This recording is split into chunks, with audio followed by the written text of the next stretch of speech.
बिस्मिल्लाहिर्रहमानिर्रहीम। अस्सलामु अलैकुम डियर स्टूडेंट्स, मैं हूं sir Irfan, subject computer, grade 5। आज मैं आपके लिए लेसन नंबर 2 लेकर आया हूं। अपने फर्स्ट लेसन के अंदर मैंने आपको टास्क दिया था कि आप ग्रेड 3 और ग्रेड 4 का लेसन नंबर 1 आप वॉच कर लें। उससे आप कंप्यूटर सब्जेक्ट के साथ थोड़ा रिफ़्रेश हो जाएंगे, आपका रिव्यू हो जाएगा। उम्मीद है कि आपने वो दोनों लेसन वॉच किए होंगे। हमारी आज की वीडियो का जो टॉपिक है वो है हिस्ट्री ऑफ कंप्यूटर, और इसमें हम कम्प्लीटली कंप्यूटर की हिस्ट्री को डिस्कस करेंगे। तो चलिए अपना टॉपिक जो है वो स्टार्ट करते हैं। तो स्टार्ट करने से पहले यहाँ पे एक दो लाइंस मैंने दिए हैं, उस लाइंस को थोड़ा रीड करते हैं पहले।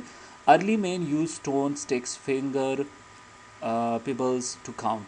जो पुराने ज़माने के लोग थे वो किसी भी चीज़ को काउंट करने के लिए डिफरेंट मेथड यूज़ करते थे।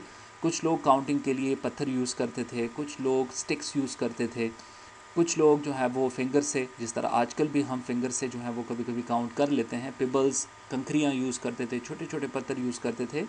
तो ये पुराने तरीके थे कि किसी भी चीज़ को जब आप काउंट करें। Even today we learn calculation using our fingers. और आज भी अगर आप देखें तो जब हम छोटी सी कैलकुलेशन करते हैं तो हम जल्दी से अपने फिंगर्स का यूज़ करते हैं। ठीक है, तो आइए अब बढ़ते हैं कंप्यूटर का स्टार्ट कहाँ से हुआ था। पहले जो कंप्यूटर मशीन था वो कैसे था और उस पर कैलकुलेशन किस तरह होती थी, और फिर at the end of this lesson आप कंपेयर करें कि आज का कंप्यूटर आप अपने पुराने कंप्यूटर के साथ कैसा देखते हैं। तो फर्स्ट नंबर पे आता है एबाकस। ये फर्स्ट कंप्यूटर था। Abacus was the first calculating machine invented to count large number. अब देखें, जो छोटे नंबर्स होते थे उनकी काउंटिंग तो मतलब यहाँ पे मैंने कहा कि ये हो जाती थी, लेकिन थोड़ा उससे जो लार्ज नंबर्स की काउंटिंग होती थी उसके लिए फिर एक मशीन बनाई गई जिसको हम एबाकस कहते हैं। और ये कुछ लार्ज नंबर्स के काउंटिंग के लिए जो है वो बनाया गया था। It was a wooden rack holding two horizontal wire with bead strung on them. अब यहाँ पे आप देखें, मैंने दो एबाकस जो मशीन है उसके पिक्चर्स दिए हैं। ये अर्लियल एबाकस था और ये फिर बाद में जो इसको आप मॉडर्न एबाकस कह सकते हैं, इसका शेप इन्होंने चेंज कर लिया। जो अर्लियर यूज़ होता था वो ये वाला एबाकस है, और जो मॉडर्न एबाकस है उसकी पिक्चर आपको यहाँ पे मैंने दी है, इसको आप देख सकते हैं। तो इसमें अगर आप देखें तो यहाँ पे कुछ वायर्स लगे हुए हैं, ठीक है, और इसके अंदर जो है वो बीड्स हैं। यहाँ पे इस एबाकस के अंदर आपको सारे बीड्स जो हैं वो एक ही कलर के नज़र आ रहे हैं, लेकिन इसमें एक डिफरेंट टाइप के एबाकस होते हैं जिसमें डिफरेंट नंबर्स को रिप्रेजेंट करने के लिए डिफरेंट कलर्स के जो हैं वो बीड्स होते हैं। और ये पुराना था, और इसमें भी आपको कुछ ये बॉल्स नज़र आ रहे हैं, और इसी को आगे पीछे करके तो कुछ इस तरह काउंटिंग की जाती थी। हमें उसकी अब समझ नहीं आ रही है कि एबाकस पे वो किस तरह काउंट करते थे properly. The position of the beads was change to enter a number. अब देखें, इन बीड्स को या इन बॉल्स को वो चेंज करके, इनकी पोजीशन को चेंज करके वो नंबर्स को इंटर करते थे। Simple calculation like addition or subtraction were perform using this abacus. इस एबाकस मशीन के ऊपर वो सिंपल कैलकुलेशन करते थे, लाइक एडिशन हो गया, सब्ट्रैक्शन करते थे वो इसके ऊपर। ठीक है, तो ये हमारा फर्स्ट कंप्यूटर मशीन था जो बेसिक कैलकुलेशन के लिए उस टाइम डिज़ाइन किया गया था। एबाकस के ख़त्म होने के बाद फिर नेपियर बोन्स एक डिवाइस इन्वेंट हुई। इन 1670s John Napier invented a calculating device called Napier bones. इस नेपियर बोन्स डिवाइस को किसने इन्वेंट किया था? जॉन नेपियर ने, और वो भी 1617 में। This device is a set of rectangular rods marked with numbers. ये रेक्टेंगुलर शेप में कुछ रॉड्स होते थे और इसके ऊपर नंबर्स भी मार्क किए गए थे। It was made for simple calculations like addition, subtraction, multiplication and division number. इसके ऊपर सिंपल कैलकुलेशन होती थी, like addition, subtraction, multiplication and division भी इसके ऊपर वो करते थे। और इसको फिर बाद में इम्प्रूव करके it was improve to find the square root of a number. और इसको फिर बाद में थोड़ा सा और इम्प्रूव करके सिंपल कैलकुलेशन के अलावा इसके ऊपर स्क्वेयर रूट के नंबर जो है वो भी कैलकुलेशन इसके ऊपर वो करते थे। तो इसमें हम ज़्यादा डीप में नहीं जा सकते, हिस्ट्री में सिर्फ हम इतना ही पढ़ेंगे कि कौन सी डिवाइस कब इन्वेंट हुई थी, किसने की थी और उसका यूज़ क्या था। तो ये एबॉकस के बाद जो सेकंड कैलकुलेशन डिवाइस था वो है नेपियर बोन्स, और इसको इन्वेंट किया था किसने? जॉन नेपियर ने 1617 में। ये याद रखें, ये कुछ पॉइंट जो हैं वो आपने इसमें याद करने हैं। नेक्स्ट जो हमारा कैलकुलेशन डिवाइस है वो है Pascaline, invented by the Blaise Pascal. इसको ब्लेस पास्कल ने बनाया, इन्वेंट किया था, जो एक फ्रेंच मैथमेटिशियन था, और इसने इसको इन्वेंट किया था 1642 में, 1642 में इसको इन्वेंट किया था। Its limitation to addition and subtraction, इसके ऊपर हम वही बेसिक कैलकुलेशन करते थे, एडिशन एंड सब्ट्रैक्शन। और इट इज़ टू एक्सपेंसिव, ये उस वक्त के लिहाज से काफ़ी एक्सपेंसिव मशीन थी। और यहाँ पे अगर आप देखें पिक्चर के अंदर, तो यहाँ पे इसमें दो टाइप के जो मशीन इन्होंने इन्वेंट किए थे। एक था 8 डिजिट्स का, इसमें जो 8 डिजिट्स तक आप जो है वो इस पर कैलकुलेशन कर सकते थे, लाइक यूनिट, 10, 100, 1000, इस तरह मैं कह रहा हूँ कि 10 डिजिट्स का जो नंबर्स था उसकी कैलकुलेशन इस पर हो सकती थी। और एक इसने दूसरा जो बनाया था वो 6 डिजिट्स का था, और ये इसका इनसाइड पार्ट है। इसमें आपको यहाँ पे कुछ गेयर्स आपको नज़र आ रहे हैं जो बाहर पे भी आपको नज़र आ रहे होंगे। इसको ये इस तरह घुमा के मूव करते थे, और यहाँ पे कुछ नंबर्स डिस्प्ले होते थे, और वो नंबर्स यहाँ पे एक रिबन्स यहाँ पे लगे हुए देखें यहाँ पे, और इन रिबन्स के ऊपर जो है वो नंबर्स मार्क होते थे। तो वो हमें यहाँ पे इन जगहों पे जो छोटी छोटी विंडोज़ बनी है इस पर वो मार्क्स जो है वो डिस्प्ले होते थे। तो पास्कलिन ने जो है वो इसको 1642 में इन्वेंट किया था। फिर इसके बाद बबेज इंजन्स, जिसको यहाँ पे मैं आपको बताता चलूँ कि चार्ल्स बबेज जो है ये इसको कंप्यूटर का फाउंडर कहा जाता है, कंप्यूटर का बानी जो है वो चार्ल्स बबेज को ही कहा जाता है। तो फिर 1822 में इन्होंने एक बबेज इंजन्स के नाम से, मतलब एक डिफरेंट इंजन्स के नाम से एक कैलकुलेशन मशीन जो है वो इन्वेंट हुई। तो चार्ल्स बबेज मैथमेटिक्स प्रोफेसर, ये एक मैथमेटिक्स प्रोफेसर थे, design an automatic calculating machine in 1822। इन्होंने एक ऑटोमेटिक कैलकुलेटिंग मशीन इन्वेंट की, बनाई इन्होंने 1822 में। He called it a different engine, और वो उन्होंने उसको नेम दिया था different engines. Later he thought of a mathematical constructions which was known as a mathematical digits computer. Babbage called this is a analytical engine. अच्छा, यहाँ पे मैं आपको बताता चलूँ कि बबेज ने उस टाइम 2 टाइप्स की कैलकुलेटिंग मशीन बनाई थी। एक का नेम था डिफरेंट इंजन और दूसरे का नाम था एनालिटिकल इंजन। ये दो मशीन जो हैं वो उस टाइम चार्ल्स बबेज ने जो है वो इन्वेंट किए थे, बनाए थे। This provide the base for the development of modern computer, और ये एक ऐसी मशीन्स थे जिन्होंने आजकल के जो मॉडर्न कंप्यूटर है उसके लिए एक बेस प्रोवाइड की। यानी जो आजकल जो कंप्यूटर हमारे पास अवेलेबल है वो किस बेस पे बना है? इन्हीं दो मशीन के बेस पे बना है। इन्हीं दो मशीन से आइडिया लेके जो है वो उसको बनाया गया है, different engine and analytical engine से। Charles Babbage is rightly called the father of computer. अब देखें, जिस तरह हमने कहा कि इन दो मशीन से आइडिया लेके, इसका बेस लेके आज का जो मॉडर्न कंप्यूटर है वो डेवलप किया गया है। तो इस वजह से चार्ल्स बबेज को कंप्यूटर का फादर ऑफ कंप्यूटर इसको कह सकते हैं आप, यानी कंप्यूटर का बानी आप इसको कह सकते हैं। यानी चार्ल्स बबेज का आइडिया यूज़ करके आज का जो मॉडर्न कंप्यूटर डेवलप हुआ है तो उसका सारा क्रेडिट जो है वो चार्ल्स बबेज को ही जाता है। नेक्स्ट हमारा जो कंप्यूटिंग डिवाइस है वो है ABC, Atanasoff Berry computer. ये इसका स्टैंड फॉर है। It was the first electronic digital computer device. गौर से देखें ज़रा, तो इससे पहले आपको ये सेंटेंस दूसरे कंप्यूटर डिवाइस में नहीं मिला, क्योंकि इससे पहले जितने भी कंप्यूटर थे वो इलेक्ट्रॉनिक नहीं थे। ये first electronic digital computer device था। Invent by the professor John Atanasoff and graduate students Clifford Berry at Iowa State University between 1939 and 1942। Jin professor ने इस कंप्यूटिंग डिवाइस को इन्वेंट किया था उसका नाम था प्रोफेसर जॉन एटेंसॉफ, और यहाँ पे जो बेरी का लफ्ज़ लगा है ये इनका एक स्टूडेंट्स था, क्लिफर्ड बेरी।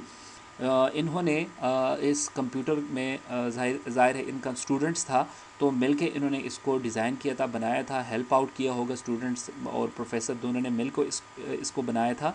तो इस वजह से एटेंसॉफ, जो प्रोफेसर एटेंसॉफ था, इसने अपने इस कंप्यूटर के नेम के अंदर अपने स्टूडेंट्स का नेम भी जो है वो डाला है, बैरी, क्लिफर्ड बैरी इसका कंप्लीट नाम था। बैरी यहाँ से उठा के इन्होंने यहाँ पे रखा है। तो पहले अपना नाम लगा के एटेंसॉफ, फिर स्टूडेंट का नाम बैरी और फिर कंप्यूटर, तो इसलिए इसको कहते हैं ABC।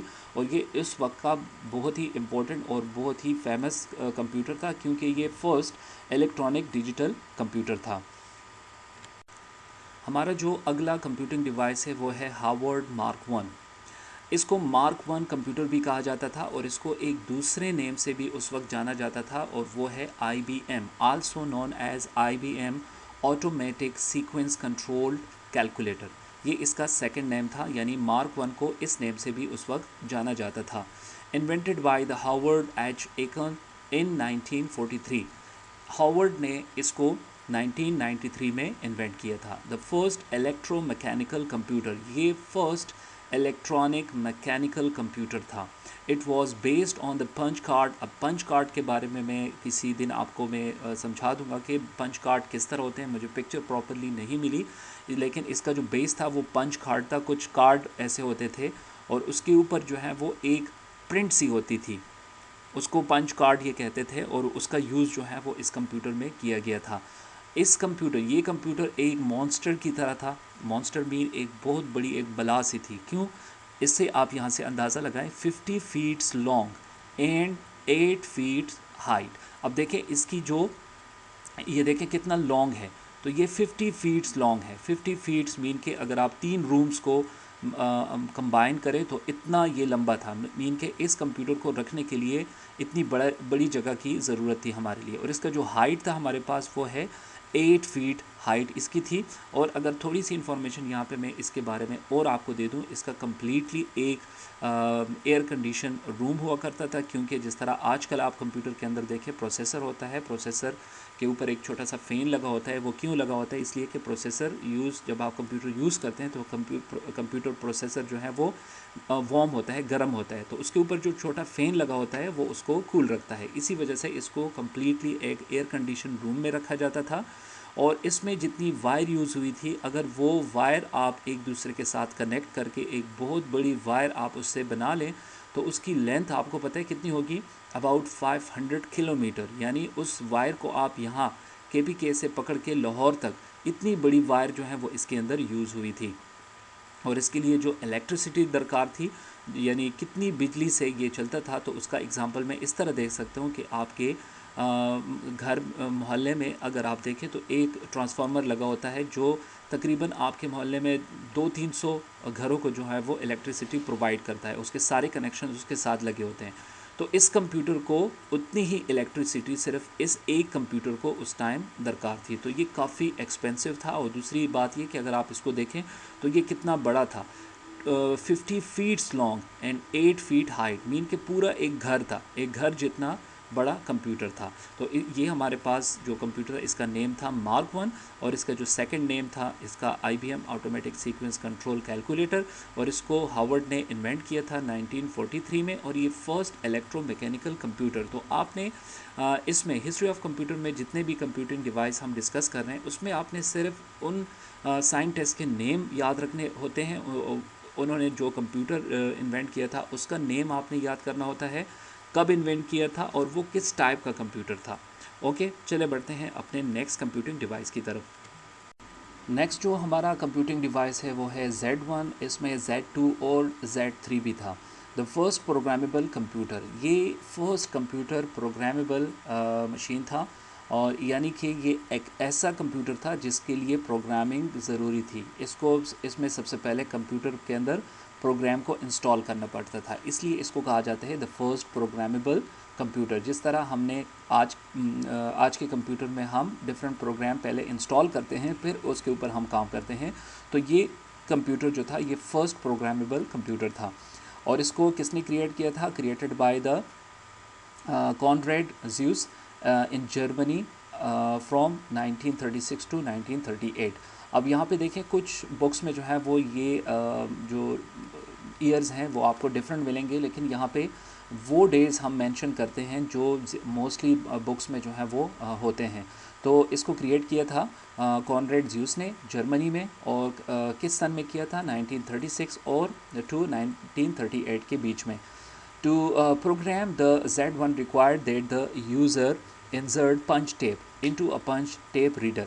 अब देखिए ये कंप्यूटर इस टाइप का था कि इसमें प्रोग्रामिंग जो हुई थी तो उसको यूज़र किस तरह यूज़ करता था। कुछ इसके लिए पंच कार्ड यूज़ होते थे, लाइक जो हमारा पुराना फ्लॉपी डिस्क यूज़ होता था, वैसे ही कुछ शेप्स के जो हैं वो पंच कार्ड होते थे। और वो पंच कार्ड इस कंप्यूटर के अंदर किसी ख़ास जो पंच कार्ड रीडर था या पंच टेप रीडर था, उसके अंदर उस पंच कार्ड्स को जो है वो इंसर्ट किया जाता था।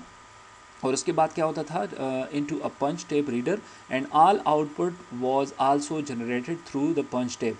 और जो आउटपुट इसमें हम निकालते थे इस कंप्यूटर से, वो आउटपुट उस पंच टेप के ऊपर जो है वो रिकॉर्ड हो जाते थे, यानी कि अगर हम यूँ कहें कि उसके ऊपर प्रिंट हो जाते थे, तो उसका आउटपुट जो है वो उसके ऊपर जनरेट होके वो उसको फिर दोबारा पंच टेप रीडर से उसको निकाल लेते थे। तो ये एक फर्स्ट प्रोग्रामेबल कंप्यूटर मशीन था जिसमें यूज़र जो है वो यूज़ करते थे पंच टेप। और पंच टेप किस में यूज़ करते थे, उसके लिए प्रॉपर एक रीडर था, जिस तरह आजकल सीडी को आप यूज़ करते हैं सीडी रोम के अंदर, ठीक हो गया।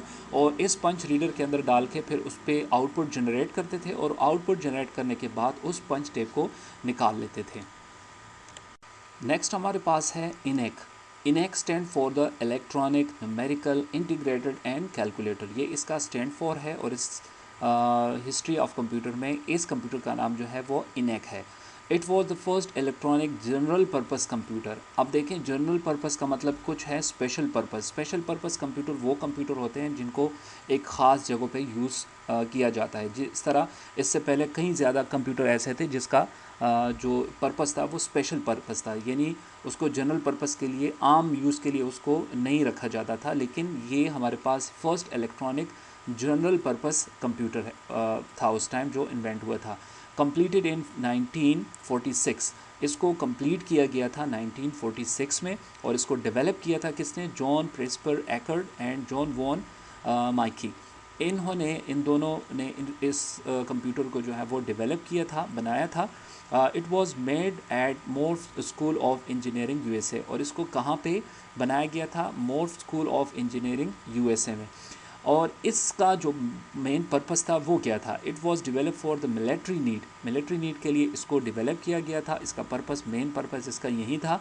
और इसका जो साइज़ था वो 20 to 40 square feets room size इसका था। इसके लिए भी काफ़ी बड़ा रूम था जिसमें इसको रखा गया था। जिस तरह इससे पहले हमने मार्क 1 की बात की, तो मार्क 1 जो है वो उसका जो हाइट था, जो हाइट थी उसकी वो है 8 फीट। और उसकी जो लेंथ थी हमारे पास, जो लंबाई थी उसकी, जो लॉन्ग था वो कितना था, वो 50 फीट्स का था। तो अब यहाँ पे आप इस कंप्यूटर का अंदाज़ा लगाएं कि 20 एंड 40 स्क्वायर फीट रूम इसके लिए दरकार था जिसके अंदर इस कंप्यूटर को रखा जाता था। और इसके अंदर 18,000 वैक्यूम ट्यूब यूज़ होते थे। वैक्यूम ट्यूब की अगर मैं आपको मिसाल दूँ तो एक टॉर्च जो होता है, एक बैटरी जो होती है, टॉर्च लाइट नहीं होती, टॉर्च, उसके अंदर जो एक छोटा सा बल्ब लगा होता है, तो वैक्यूम ट्यूब जो है वो भी like same as it is उसी तरह एक डिवाइस एक था जो इस कंप्यूटर के अंदर लगते थे। तो उनकी तादाद कितनी थी, 18,000 वैक्यूम ट्यूब। यानी अगर आप यूँ कहें कि हम 18,000 टार्च में से वो छोटे छोटे बल्ब निकाल के अगर हम किसी डिवाइस में हम लगाएं, तो इस कंप्यूटर के अंदर 18,000 वैक्यूम ट्यूब का यूज़ किया गया था। हिस्ट्री ऑफ कंप्यूटर के इस टॉपिक में जो हमारा लास्ट कंप्यूटिंग डिवाइस है वो है एडवेक 1, द एडवेक यूनिवर्सल ऑटोमेटिक कंप्यूटर। ये एक ऐसा कंप्यूटर डिवाइस था जिसको first time was the first commercial computer. इससे पहले जो कंप्यूटर अभी हमने डिस्कस किया इनेक, वो था इलेक्ट्रॉनिक जनरल पर्पस कंप्यूटर, लेकिन ये कमर्शियली इस कंप्यूटर को यूज़ किया गया उस टाइम।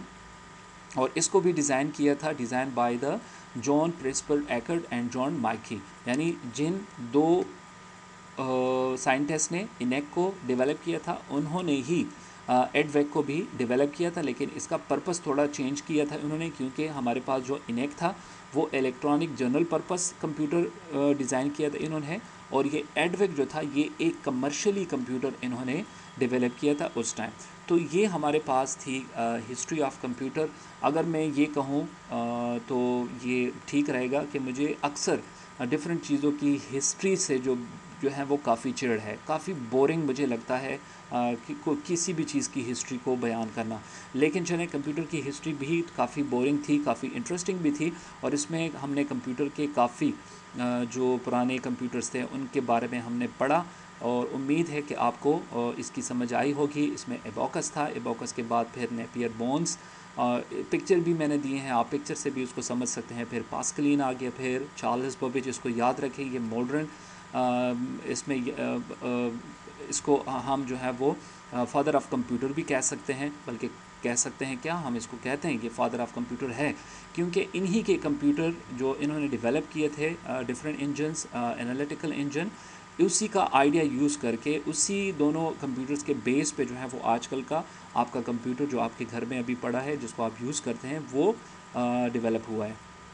फिर इसके बाद एटेंस ऑफ बैरी कंप्यूटर ABC को हमने डिस्कस किया। फिर मार्क 1 जो सबसे बहुत ही मॉन्स्टर टाइप का एक कंप्यूटर था, फिर इसको हमने डिस्कस किया। फिर Z1, फिर इसमें मैंने आपसे कहा कि Z1, Z2, Z3, फिर इसके डिफरेंट टाइप्स थे, और फिर इनेक, और लास्ट में हमने इसको डिस्कस किया एडवेक। तो उम्मीद है मैंने अपनी कोशिश की है कि आपको इस हिस्ट्री की समझ आए, लेकिन लास्ट में मैं फिर कहूँगा कि हिस्ट्री ऑफ कंप्यूटर में आपने सिर्फ इतना करना है कि आपने साइंटिस्ट का नाम याद रखना होता है, उस साइंटिस्ट ने कौन सी मशीन बनाई थी, कौन सा कंप्यूटिंग डिवाइस बनाया था, किस सन में बनाया था। बस ये आपने इम्पोर्टेंट चीज़ें जो हैं वो इसमें याद करनी होती है, जो हिस्ट्री ऑफ कंप्यूटर में इम्पोर्टेंट है। बाकी इम्पोर्टेंट इसलिए नहीं है कि आजकल ये डिवाइस हमारे पास है भी नहीं कि इसको हम प्रॉपरली यूज़ करें, कि इस पे वो किस तरह इसको यूज़ करके कैलकुलेशन करते थे, या डिफरेंट पर्पस के लिए जो इसका यूज़ वो करते थे, वो तो हम कर नहीं सकते। लेकिन हिस्ट्री ऑफ कंप्यूटर में हम इतना कर सकते हैं कि आप, दोबारा मैं आपको बता रहा हूँ कि आप साइंटिस्ट के नेम, उनके डेवलप और उनके इन्वेंट किए हुए मशीन्स के नेम, और ईयर के नेम, कब इन्होंने किया था और किस पर्पस के लिए किया था। तो इस लेसन में आपने सिर्फ इन 3-4 पॉइंट्स के ऊपर आपने फोकस करना है। इंशाल्लाह अपने नेक्स्ट लेसन के अंदर हम हमारा जो सेकंड चैप्टर है, और लेकिन सेकंड चैप्टर पे जाने से पहले हम इसका एक्सरसाइज थोड़ा सा करेंगे, और उसके बाद इंशाल्लाह हम अपना सेकंड चैप्टर जो है वो अपने थर्ड लेसन के अंदर स्टार्ट करेंगे। तो उस वक्त के लिए मुझे इजाज़त दीजिए। Thank you so much. Allah हाफिज़।